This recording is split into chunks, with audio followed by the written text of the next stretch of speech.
ঈশানের পুঞ্জ মেঘ যখন অন্ধবেগে বাধা বন্ধন হারা প্রাণ ভরা ঝড়ের মতন ধুলোমাখা হাওয়ায় পূবাকাশে তখন উকি দিল রক্তিমাভায় উদ্ভাসিত এক সূর্য, জানান দিল এই তো শুরু নববর্ষের।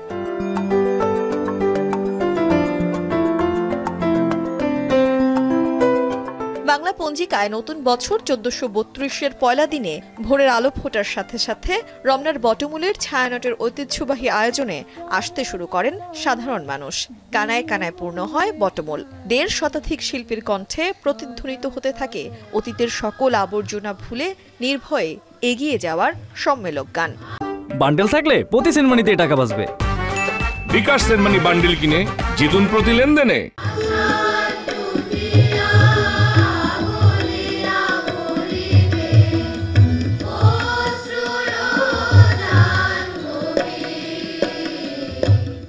আমি আর আমার ওয়াইফ খুব সকালে এসে গান শুনছি, কবিতা শুনছি, খুব ভালো লাগছে।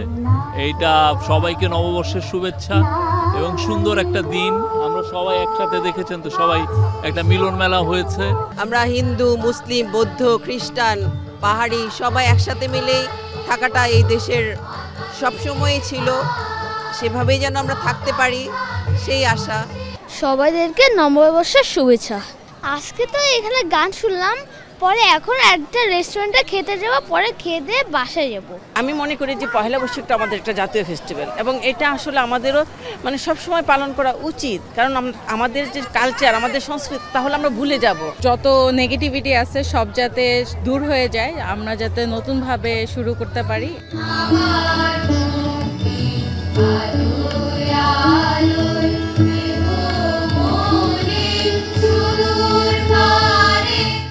৫৮তম এই আয়োজনে এবারের বার্তা ছিল আমার মুক্তি আলোয় আলোয়।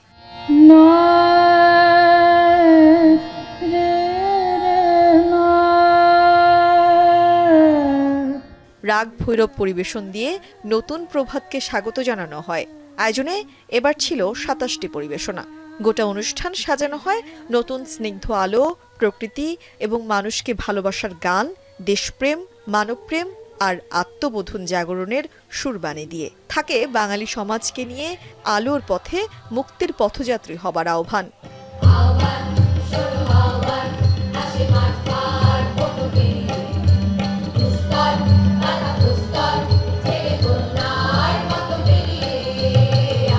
এই বাংলাদেশের এতদিন পর্যন্ত যে ধরনের ফ্যাসিবাদী শাসন চলতো, যে ধরনের নিপীড়ন নির্যাতন চলতো, সেই সমস্ত বিষয়গুলো বন্ধ হওয়া দরকার এবং এখানে রাজনৈতিক একটি সুষ্ঠু রাজনৈতিক সহাবস্থান প্রয়োজন এবং জনগণের যে নাগরিক অধিকার, সেই অধিকারগুলো প্রতিষ্ঠিত হওয়া দরকার। গতবার এসেছিলাম প্রোগ্রামটা দেখতে, তখন আমার মনে হয়েছিল যে আমিও যদি কোনোবার করতাম, কারণ এত সুন্দর সুন্দর একটা গান পরিবেশনা করা হয়।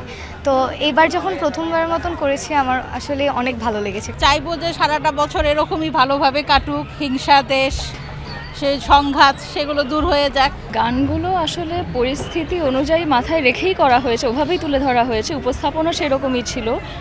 তো সেই ভাষাটা, এটাও একটা আসলে আমি বলবো প্রোটেস্ট, এটাও সলিডারিটিরই একটা উপস্থাপনা। আমাদের কথাগুলো ছিল মুক্তির কথা, আলোর কথা, প্রাণের কথা, মানুষের সম্প্রীতির কথা এবং আমরা সবসময় যা চর্চা করে আসি একটি অসাম্প্রদায়িক সমাজ গড়বার। আমাদের গানে গানে, পাঠে এবং আমাদের বক্তব্যের ভিতর দিয়ে সেগুলো প্রতিবার যেমন থাকে, এবারে বিশেষভাবে আমরা অন্ধকার থেকে আলোর পথে সবাইকে অভিযাত্রী হবার আহ্বান জানিয়েছি।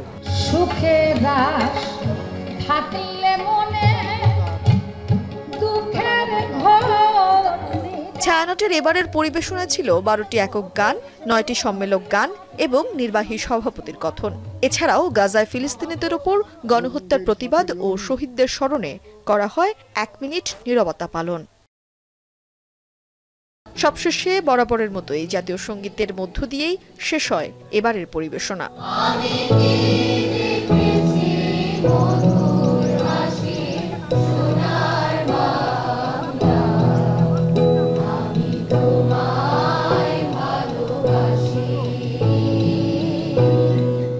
ও আলোর পথযাত্রী এখানে থেমো না, এ বালুর চরে আশার তরণী তোমার যেন বেদনা। গান পারলে হয়তো সুরে সুরেই গাওয়ার চেষ্টা করতাম। তবে যে মানুষটির কণ্ঠেও সুর নেই, তার কাছেও সুরের মধ্য দিয়েই বার্তা দেওয়ার চেষ্টা করেছেন ছায়ানটের এই শিল্পীরা। সকল সাম্প্রদায়িকতাকে ভুলে বাঙালি সংস্কৃতিকে নিজের মধ্যে ধারণ করার কথাই বলেছেন তারা গানে গানে।